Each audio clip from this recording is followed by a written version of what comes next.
Hello, I'm Roland Kuhn. I'm leading the akka project at TypeSafe, but today I will not talk about akka or the technologies we do at TypeSafe. I will talk about what it means to go reactive, to write reactive applications. Let me find this thing here. No, it doesn't work. Today nothing works. That's great. So, who of you has seen the Reactive Manifesto? And who knows exactly what it means and could explain it to other people? Okay, so there seems to be a need to like explain it a little bit. It's a manifesto after all. It's laying out some principles. So what it means to build a reactive application is not something that you need to pick a specific toolkit or a specific language to write it. No, it's about these 4 desirable properties that the application shall have once you have written it. So the manifesto starts out by explaining why event-driven or message-driven is a very good way to express things which can be friendly to the hardware and so on, very efficient. And then it goes on to say that you want the property that your application is always up and running, even if there are failures, so you make it resilient against failures. And you also want to handle load, scalable, and responsiveness, the ultimate thing. So this is the way the manifesto presents it. In this talk, I will go the opposite route. I will start from the top down and look at what the system shall do and go from there. So what is the starting point of all of this? Why are we writing an application in the first place, or any kind of service? We write it because there will be users which will use this service to perform some function. It's in the end only for the user. The user is motivating this whole journey, so let me spend 2 slides on defining what I mean when I say that. The user, when we say that word, typically is the human sitting in front of the web browser nowadays. And the user only interacts directly with the web browser using keyboard and mouse. That's the human, it's the user, and the web browser is presenting or providing the services that we consume, like when we book a flight or when we read email on the Gmail application. I'll use that example throughout. So, but we are all here because we can take a look beyond what normal people see. And we know that, well, the browser is just the starting point in any case. Behind the browser, a lot of things happen. And so what the web browser does, it makes an HTTP request to some web server. And the web server will eventually, hopefully, reply with an HTTP response. So the web browser is the user of the services provided by the web server. But we also know that if you're looking at modern web application that is typically not done on as just one single thing. We call this a front-end server for a reason, because it hides the whole deployment of all the internal services in the back end. So this front-end server for the Gmail application, for example, might go to an internal service which queries in turn a database in order to show you all the tags you have configured or all the emails which are on there. There might be another internal service which is queried when you hover the mouse over an email address and you want to get the picture of that person. So there is an internal service which in turn makes use of another service which stores the actual bits which make up this image. Or we might also put in references to external services, like when I get a notification from Stack Overflow, then in the top right there's usually this widget which shows something which looks like it's generated from Stack Overflow. I don't work at Google, I don't know how these things work, but that's just the way I pieced them together. So what we see here is every arrow is one service using the services of another. Every arrow is a user-service relationship. So when I say that we implement a service and it needs to have certain properties in order to satisfy the demand given by its users, that's for every of these arrows. It's not only the human sitting in front of the machine. Now, if you think about what is the single most important quality a service must have. Otherwise, it's completely useless. Well, it must respond. This is why responsiveness is at the top of this image, which you have seen earlier. If the service does not respond, we don't know whether it's up and running. We don't know if we send a request and there is no response. We don't know whether the request was received, whether it was processed, whether the response was maybe lost. We don't know what happened in between until we actually get the response. This means that a service which does not respond is effectively unavailable. Even if it does its job and we just don't see it, we can't tell. So from the user's perspective, we want an answer. And we are quite picky about what that means. With this global way applications are offered on the internet, they need to work 24/7. And if you see something not working, you will notice that. For example, you want to book a flight. You go to a site searching for flights. You start making a decision, want to book it, and then the site stops responding. What do? The most likely is you still need that flight. That site is not working. You go to a different site and take your business elsewhere. And you're not likely to return. Because if an application was unreliable once, you might just not trust it again. So always available has become the norm, has become very important in how we write applications and how we provide services. Also, we have become used to things basically being instantaneous. We have lost the ability to wait for things because technology has made everything so fast that we're used to that. So when I browse emails in Gmail, I use the keyboard combinations because it's faster than clicking with a mouse. And if it takes more than like half a second for the email listing to update, then I know I'm on a slow internet connection. If it takes 5 seconds, I wonder whether I'm connected at all. It's just 5 seconds, but that's an eternity right now. So if we're dealing with humans, we're talking interactive is something like hundreds of milliseconds. And if you can motivate that something takes longer, maybe it takes a few seconds, but that's about it.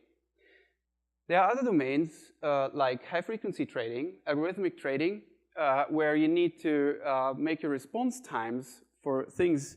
So a query comes into your service, you need to figure out what to do, and you need to do that within 10 microseconds. So depending on the domain, this can go into real-time, into real-time land. So this is basically it. This defines a service must provide its function, yes, and it needs to give us feedback that it has done what it was supposed to do, and we want to have that in a timely fashion. That basically zips it all up, and the rest of the talk is only about how to get there. Now, the first point, I just said it, we need a timely response. A more scientific way to formulate that is we need to bound the latency between request and response. There are many ways to define latency. For example, if I make the request, then I'm interested in the time between when I sent it and when I received the reply. If I'm implementing a service, then I might measure the time when I received the request until I sent the reply, but those are details. What we need to achieve in implementing our services in a reactive fashion is that we need to put a bound on latency, and we want this bound to be below where we need it to be, ideally as close to 0 as possible. So there are several things which we can do here in order to reduce latency. The first one, if we have opportunity to parallelize something, we should do so.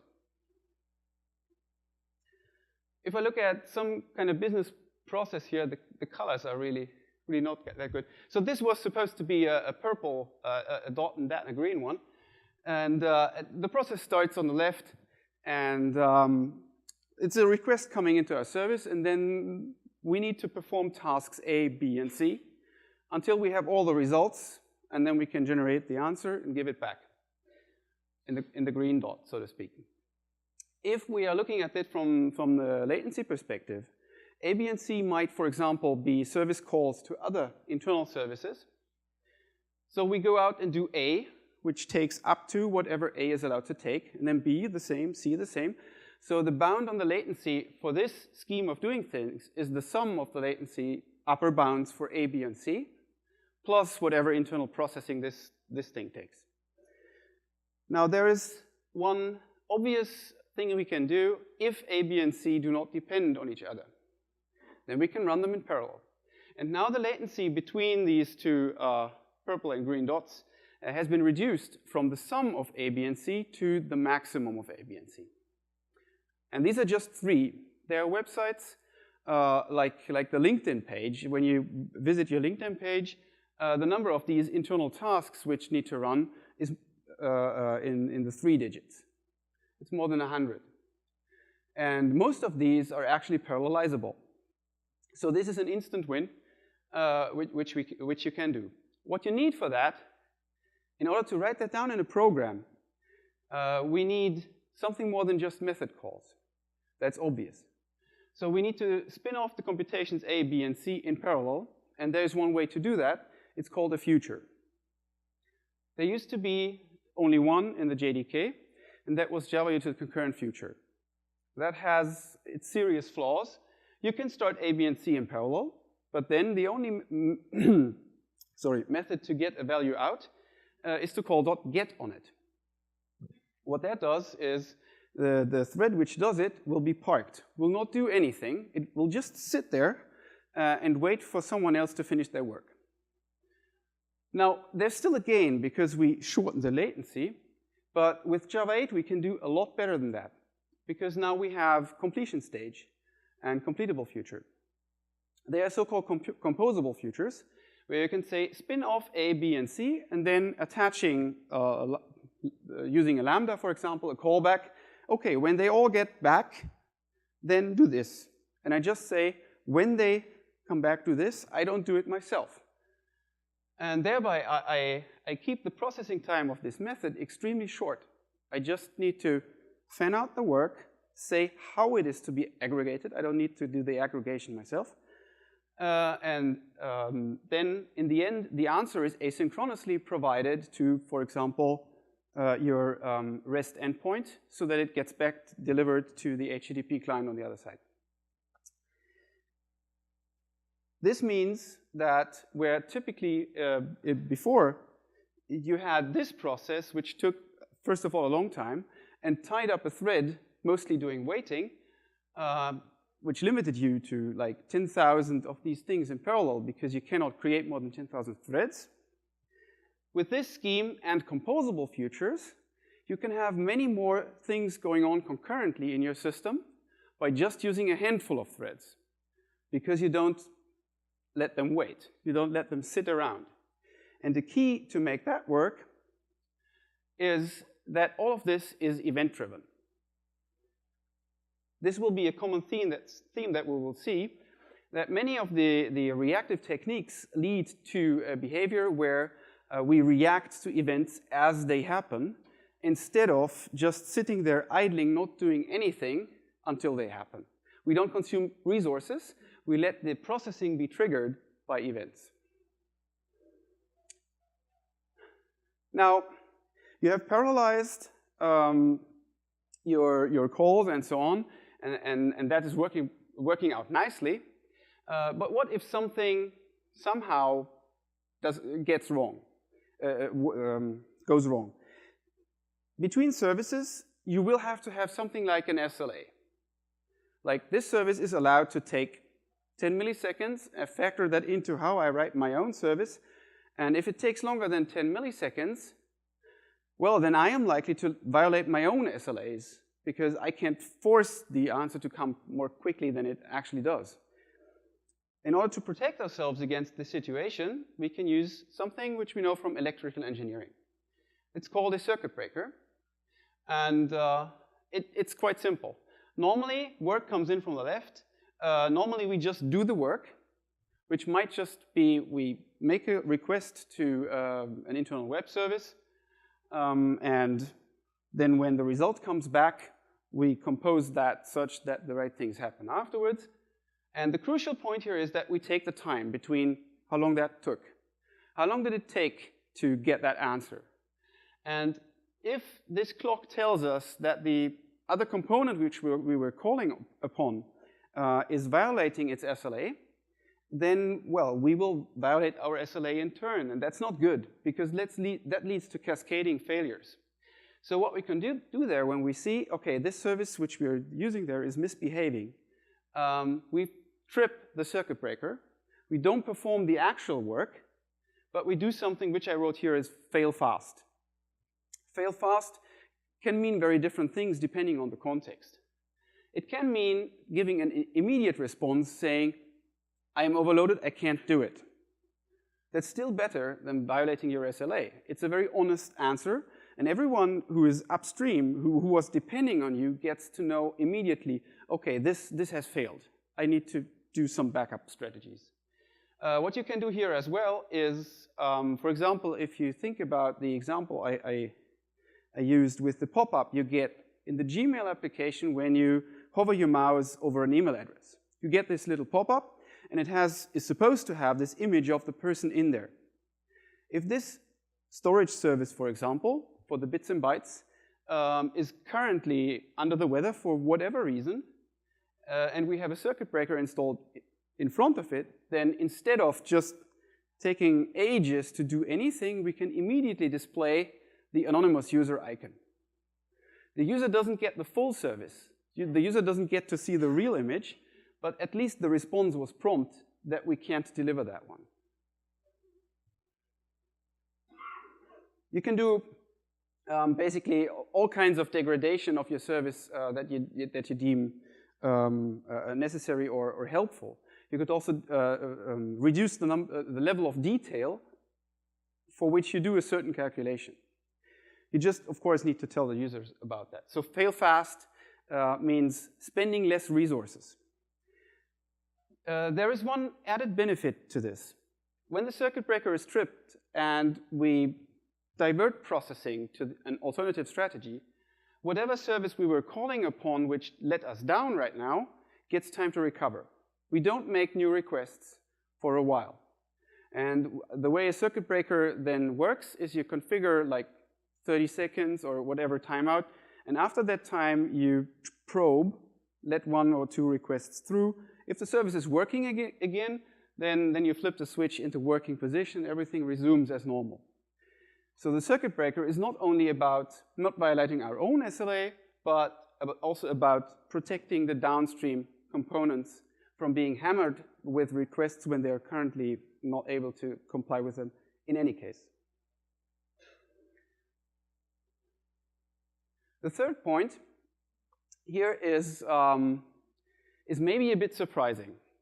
When you think about a Java Enterprise container which gets requests, for example, and where you have defined your processing logic in some bean, and this bean is doing whatever it's supposed to do, you don't really have any queues which you could bound. I will explain why that makes sense in a minute. First, we need to understand where these queues come into play. There are lots of implicit queues in any system, especially where you do not put explicit queues. For example, if you have an executor service having a certain thread pool where you submit these tasks to, that service will have to have a task queue. And this task queue will fill up when you queue things faster than they get processed. But you typically do not have direct control over that queue. Or when clients send requests over TCP usually, there are all kinds of queues. There are TCP send buffers and on the sending host. There's the network itself which buffers things in routers and so on. And then there are the receive buffers. There are lots of queues in all of your system. And all queues which you put in front of your service add to the latency. Because when you make a request, that will have to go through all the queues until it finally arrives at the service. And only when it arrives does the strategy apply which we have carefully implemented with the latency bound. So we say this service takes only 10 milliseconds, but if it took 50 milliseconds to get to the service in the first place, then the user will see, oh, this is violating the SLA. So by bounding the queues between the user and the service, we can ensure that the maximum latency which is in queued, waiting in queues, incurred waiting in queues is bounded as well. This is a variation of Little's formula, which I believe to be true for reasonably stable average processing times. But it's quite obvious. The longer the queue is, the longer the waiting time. Now, what do you do when you have a bounded queue? The purpose is that it cannot grow beyond that. So what do you do when you hit that limit? Well, you do the same thing as if the circuit breaker had tripped. You can degrade service. You know, okay, this was dropped. I can't process it. You can go to an alternative processing strategy for that one, giving an immediate response saying, this cannot be done. Service temporarily unavailable. We have HTTP response code 503 for that, for example. There are different strategies which you can apply here. The point is, you can only do that if you made the queues in your system explicit, because only then can you make them bounded and have a management of them in place. And you can only do that if your system is actually designed to be event or message-driven, so that you model the work items which come along explicitly, so that you can put them in a queue yourself, that you don't rely on all these implicit queues along the way. And then you can put an upper bound on the latency incurred while queuing. Now, what if you have designed your application parts such that you took care to limit the latency that a service may have, and you have these circuit breakers in place, and everything is nice and dandy, but then something goes wrong. We still need to respond. So what can all go wrong? Well, who here believes that we can write perfect software without flaws? Yeah, I see you giggling. It's quite natural. It's impossible. Software will fail. There will always be this one exception which you didn't catch, for example, or you introduced a deadlock because you fixed some locking issues and you overdid it a little bit, or you have this nice load balancing scheme over there which shifts work from A to B, but if it then shifts from B to A as well, it can shift all the time and you have a live lock. So there are so many different error conditions which you can encounter. We will never be able to write perfect software. Well, the second point is quite clear as well. Anyone who has administered hardware systems knows that they are prone to failure. You can buy redundant systems.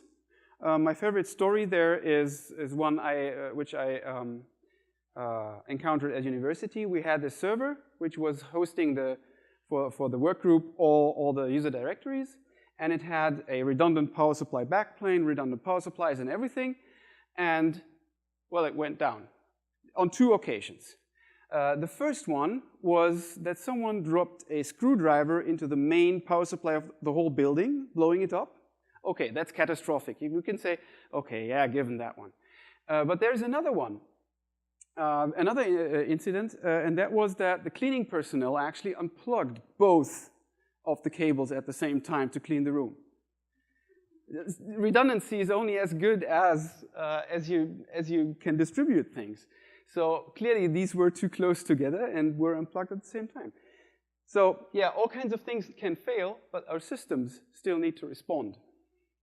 And that's what's called resilience. These were supposed to be computers, but that was supposed to be irrelevant as well. The point is, the only way to achieve resilience is that you distribute your system. This can be, well, 3 hardware machines. They can be in 3 different rooms. They can be in 3 different towns or on 3 different continents, or they can be operated by 3 different teams. If you don't distribute, you don't achieve fault tolerance. And that is one of the main lessons, which is very influential in the way these reactive systems behave, as we will see later as well. When discussing the parallel fan-out and doing these tasks A, B, and C in parallel, we were distributing these tasks across different CPUs or different other systems, potentially. The point is that whether you distribute locally on the multiple CPUs or across different network nodes, what you get almost, what you get naturally is that the execution will be asynchronous. So when I send a message to that other system to please run that task, yeah, well, that message travels and then the processing happens over here. I'm running over here, so it is naturally asynchronous. There's one very interesting question. We were talking about the topic of failure. What happens with failures? What happens with exceptions which are thrown over there? Well, you could ship them back to the original source. That were all the failed attempts of transparent remoting. But sometimes that even doesn't work because it's broken due to other things like the network being down and so on. So when you have asynchronous execution, you always need to take care about what happens with the failures you encounter. There is another way to look at it. We have this natural desire, okay, there is something which could throw an exception. We need to catch it, we need to handle it here.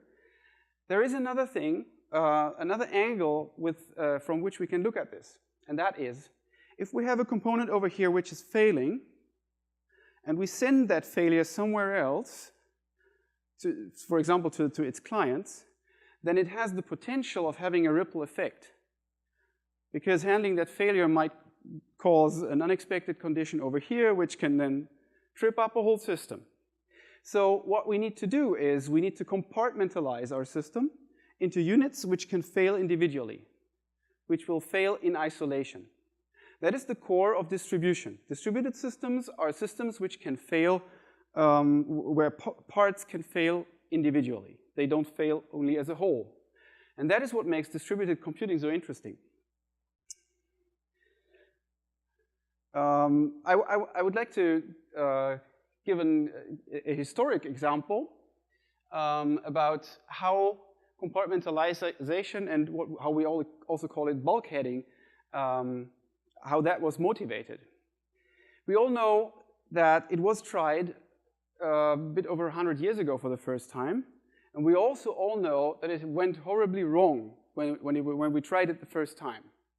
The case was that of the Titanic. The Titanic had this very novel design that the hull was separated into 16 compartments with 15 bulkheads in between them. And then when the Titanic rammed the iceberg, I think 4 were ripped open. Correct me on the details if that's wrong. And what happened then is that these 4 were flooded with water, and the ship dipped at the front, and the bulkheads, that was the problem, did not go all the way to the top. This is why the water then went over the bulkhead into the next compartment, making the ship even heavier, and so on, a cascading failure. That is what happened, and we all know about the horrible outcome of that one. We have also seen that in application server deployments. If you do bulkheading and compartmentalization on an application server level, you have, say, 3 machines, and they are sharing the load normally. One goes down because it was overloaded. Then that load which went to that one, that third, will be distributed across these 2 over here, and they will fail as well, because they were not really isolated from each other. So compartmentalization needs to be complete in order not to go wrong. This is why modern ships have the compartments sealed on all sides, on all 6 sides. If you look at these cargo ships. Well, once we have compartmentalized our problem, and we sent a request to a component, and it blew up, well, we were not affected because it was properly isolated and didn't escape. We still don't get a response because the system failed. It could be any reason why it couldn't contact us anymore. So the calling party, so the user of the service which has failed, will see only that they don't see anything, which means that when you make such a call, you need to include a timeout. And this is how the user will notice that something went wrong. The user will not see what exactly went wrong, because that happened in a different context. There was an exception thrown, for example, and this exception happened somewhere else. So we need to make it someone else's problem, this exception.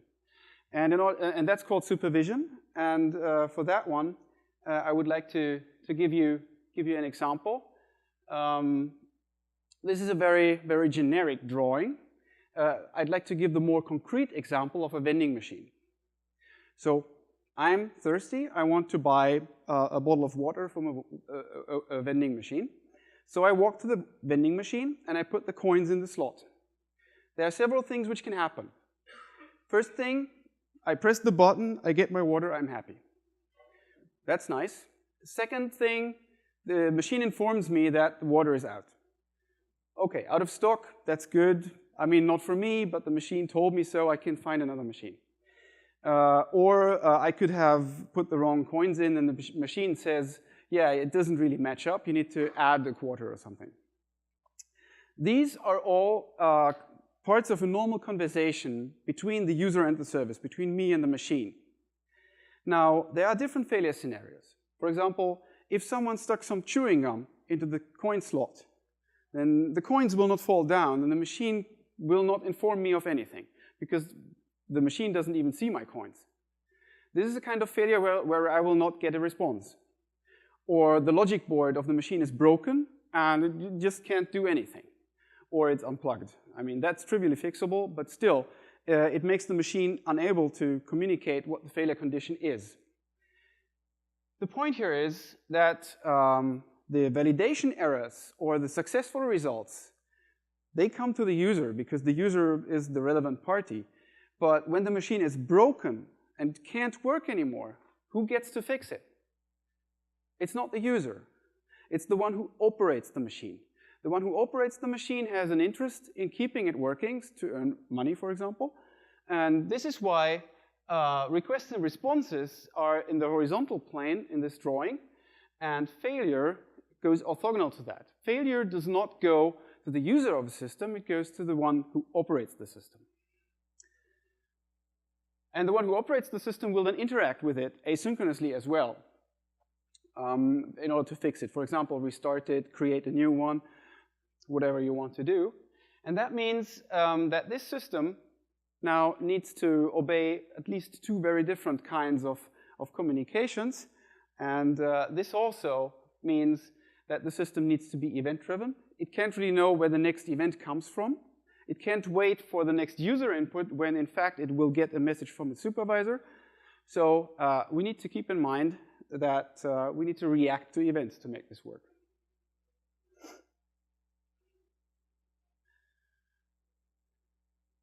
There's one model, this is the only thing about akka I will talk about, where this is implemented, and that is akka actors, where every actor has a supervisor. And actors have another nice property in that they are location transparent. So the way you interact with an actor does not depend at all on where that actor is. It could be on the local machine, could be on a cluster over here, it could be remote somewhere, and that's what we call location transparency. It looks the same no matter where the actor is. And if you have location transparency, then you can make your resilience scheme, so the supervision scheme, seamless. You can make it work across a network of nodes, and you don't really need to care where components are located. So the third trait which we'll talk about is scalability, which means that it needs to stay responsive in the face of changing load.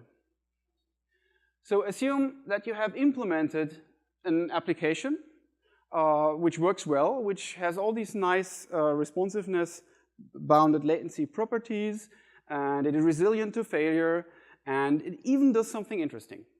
And maybe someone finds it useful, and they will start blogging about it. It will be put on Hacker News or Reddit or wherever. People write blog posts about it, and then at some point, everybody wants to try it out. Everybody says, oh, this is nice, let's check it out. And then the number of requests per second which you need to handle, which was maybe 1 or so, can go up to 10,000 within a few hours. What will happen then is, since you designed the system with all these properties in mind, that you get like 1% happy users, because you have all these bounded latency, circuit breakers, and so on. And 99% of the users will see service temporarily unavailable. That is not going to help your reputation. That is not going to help whatever that product was or would have been, because it was killed by its own success immediately, right when it was about to cross the threshold of becoming known.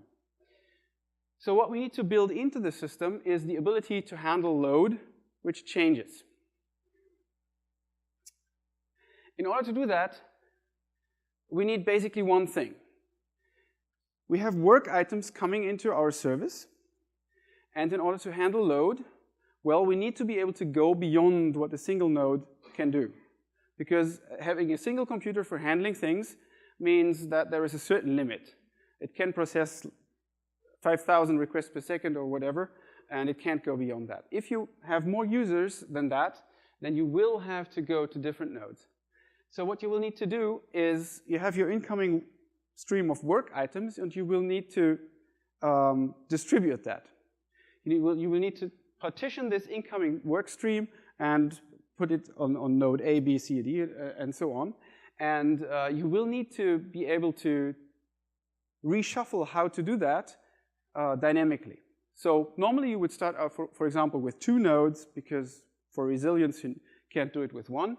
But if it really takes off, you want to spin up 10 more, and just want the capacity of your service to grow by the factor you added. But then the opposite is also very useful. Netflix, for example, has a difference in traffic they serve between day and night, or morning and evening, of 6 times. So they don't keep all the machines running all the time, because that's way more expensive than necessary. So they scale it down when they don't need to save cost. This is something which you will need to do on a very quick scale. And there are platforms today which lets you do that. We have tried some experiments with Akka on the Google Compute Engine, and we're able to add 1,000 nodes to a cluster in 4 minutes. So currently we have the means to be really responsive to changing load. We can do that on a minute scale. You can spin up a node in 10 seconds and add it to a cluster and increase the capacity when needed.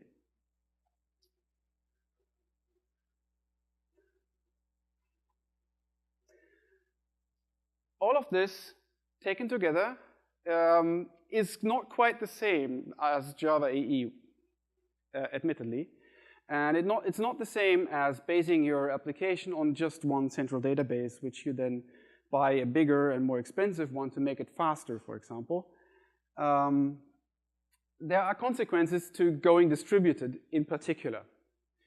Going distributed and wanting to have scalability means that, well, once you have components which can fail individually, you will have to do complicated things like distributed transactions to retain strong consistency.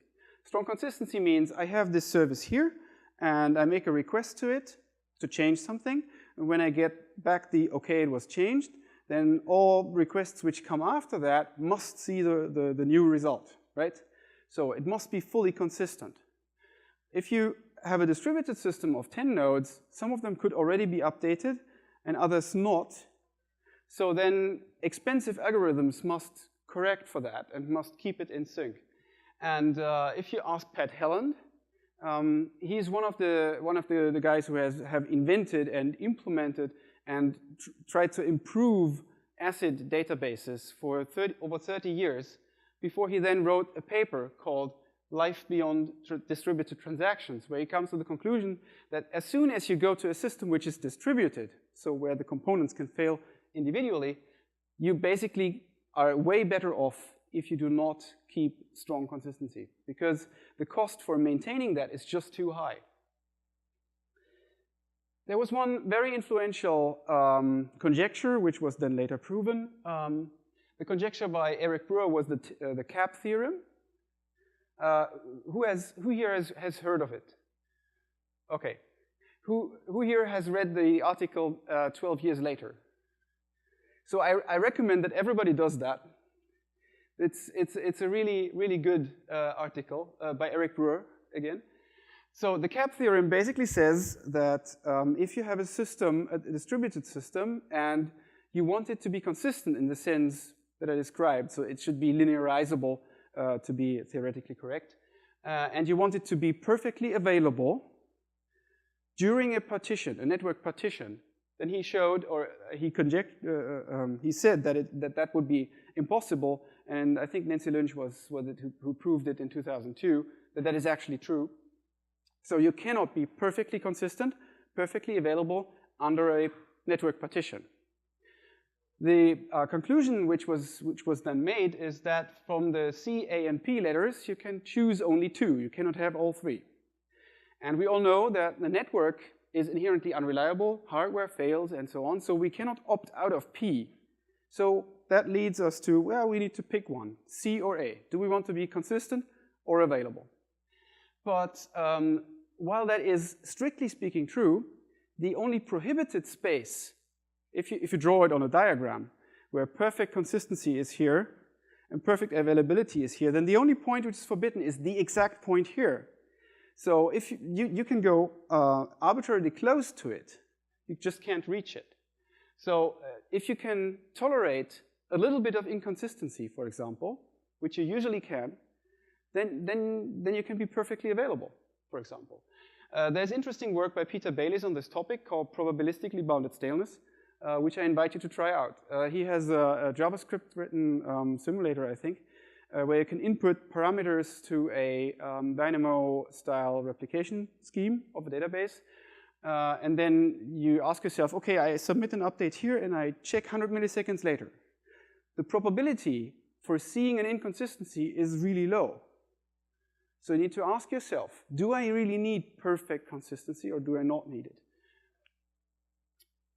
Therefore, I think the CAP theorem is not as relevant as you think.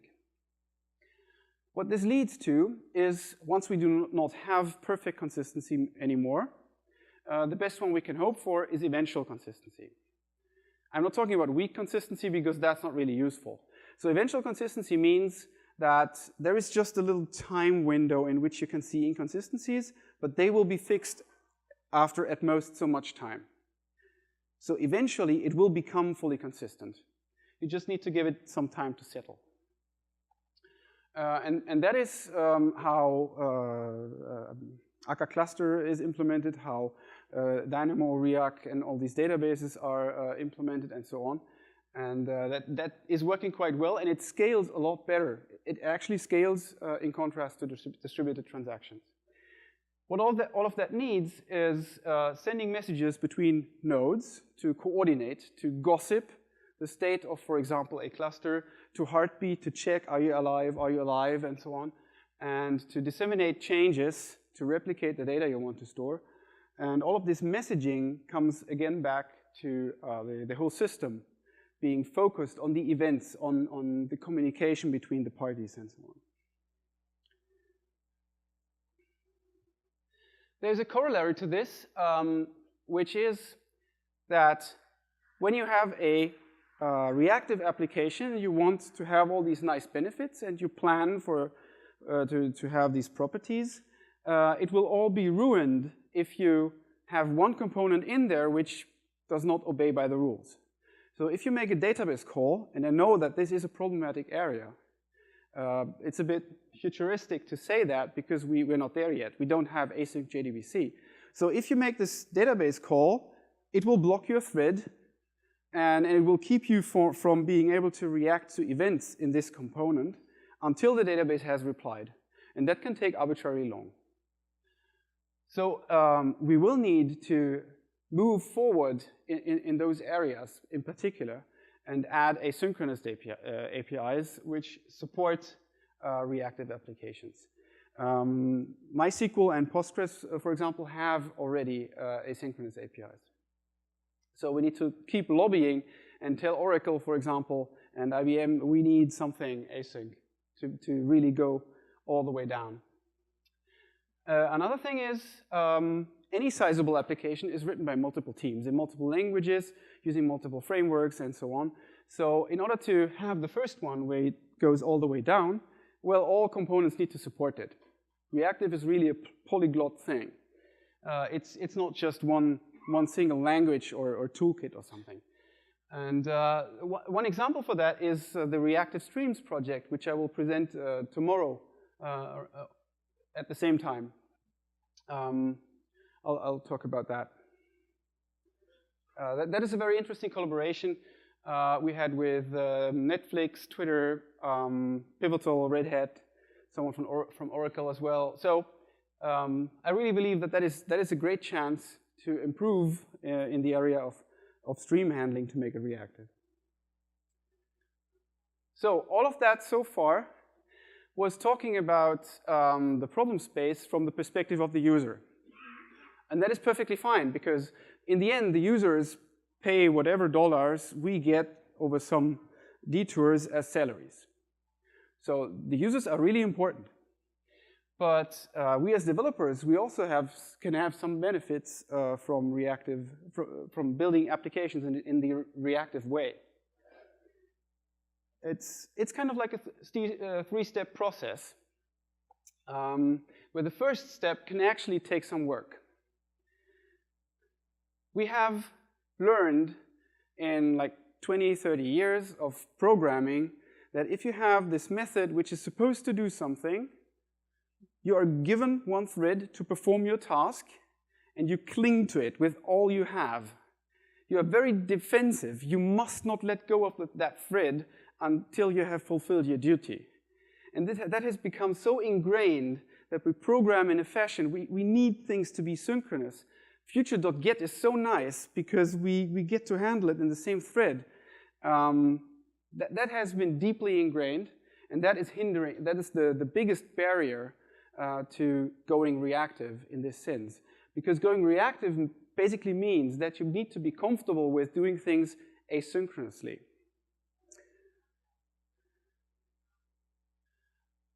So what we need to learn is that it is okay to write a method which returns a future. And I've seen that really being a problem.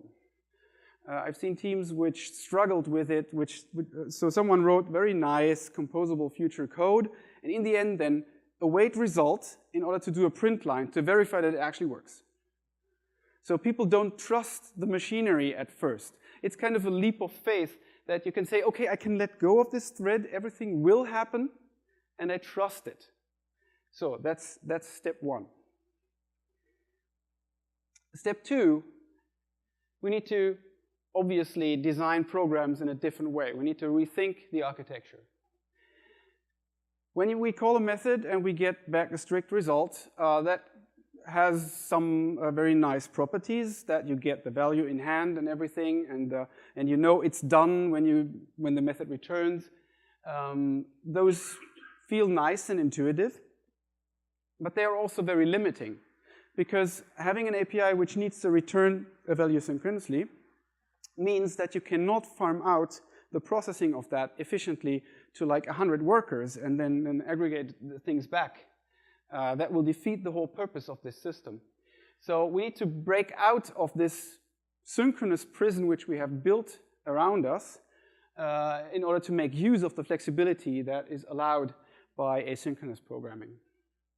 And what this will do is that we will focus more on the components which make up the program, these compartments, for example, and we think explicitly about how they communicate. Which messages do they exchange? How do they collaborate on fulfilling the task? It's a different way of looking at things, and it will lead you to design slightly differently, to break your application down in a different fashion. There is one more thing which will happen, and that is asynchronous programming. Well, it does not lend itself to steps through debugging.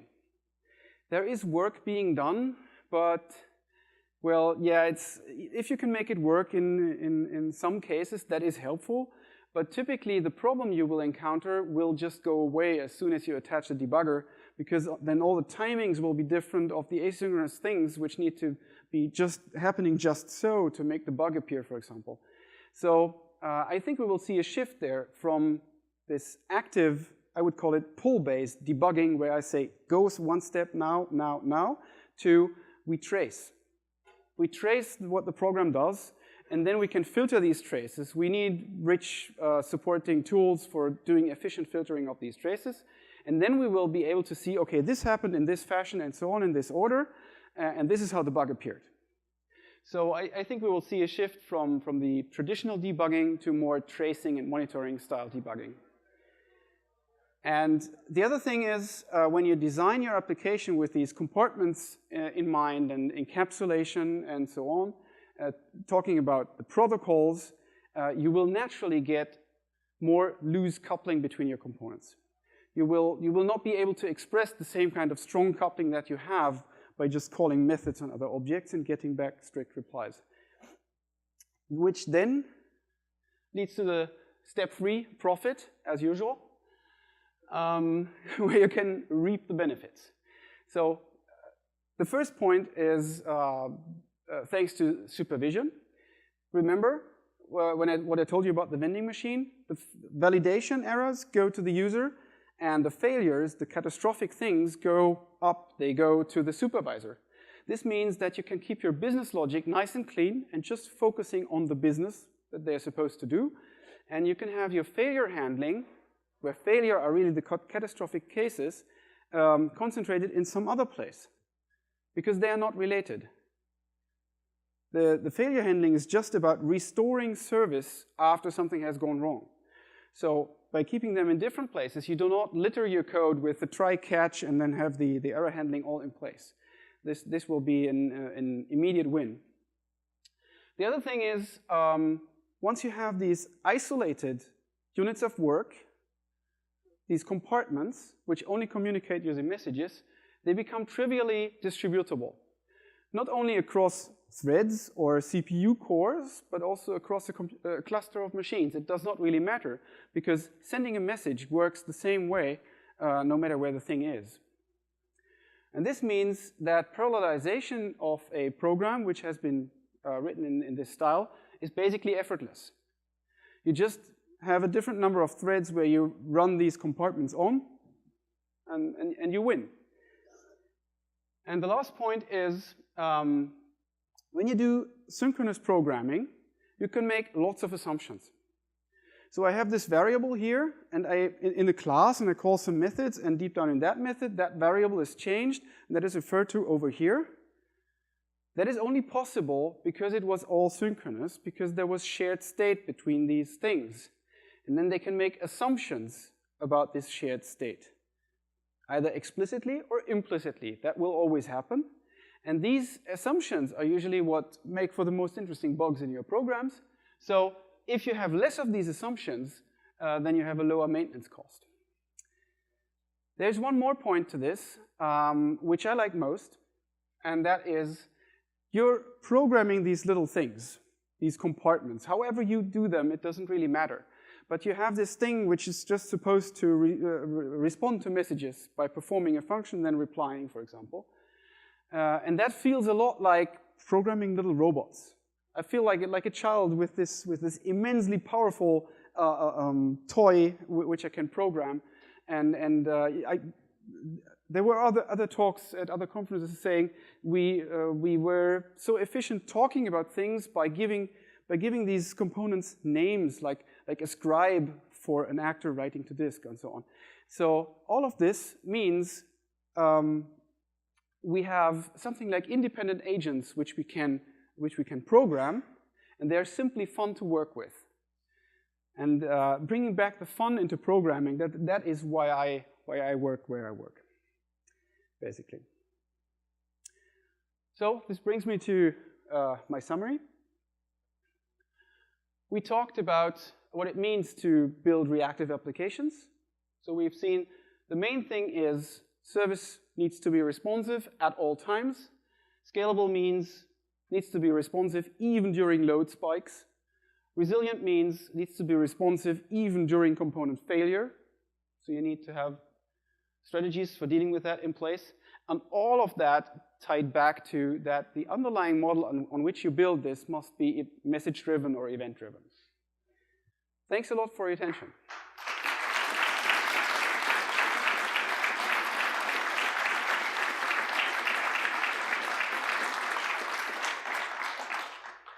There's a microphone. For the recording, it's better if you...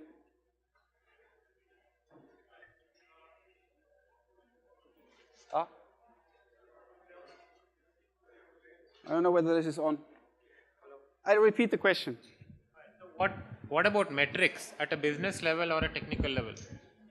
I mean, when you have a non-reactive application, it's quite easy to do metrics. You know, I know how many units of work I shipped or what. I mean, things like that. Yes. So the question was about metrics, and that what the role play, what metrics. Basically, when you break up your application, when you make everything asynchronous, it makes the task of gathering metrics, particularly at a business level, more difficult. That is one of the things which will also, what I mentioned for debugging, it's basically the same problem. We need to develop efficient and comprehensive tools for doing proper tracing, and that will then give you all the data you need for your metrics as well. Because you need to trace from which request this came and who called whom and so on to make the whole thing work, and then you can extract all metrics you want. Fundamentally, that is different from debugging because representation normally management has an IM metric. As developers, we don't really care that much, but not how much is there. Yes, but my point is that the underlying mechanism to support both use cases is tracing. So we need to build in the tracing capability, and that will be used in two very different fashions, during development and during operations, if you will. Other questions? How would you go about educating someone how to deal with composable futures and how to think about those? I would explain it with Post-its or something like that. So if I am someone giving someone else a task, and I have this old-fashioned future, that one runs off and does the task and comes back, and I need to sit here and can't do anything during that time. Composable future means I tell that one to do whatever the task is, and then I leave a Post-it saying, okay, when you come back, you do that. Does that work? Yeah, cool. There's a question?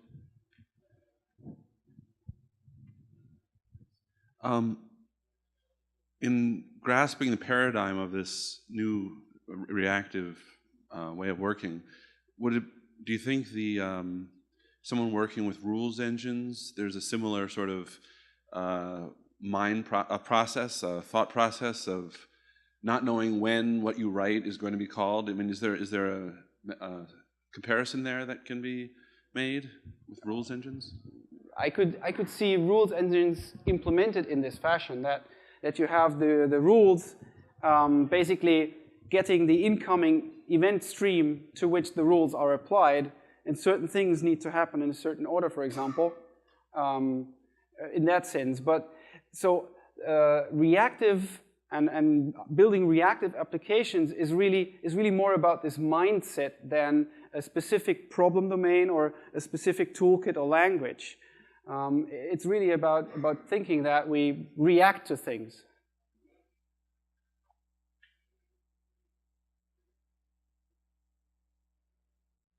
Thank you again.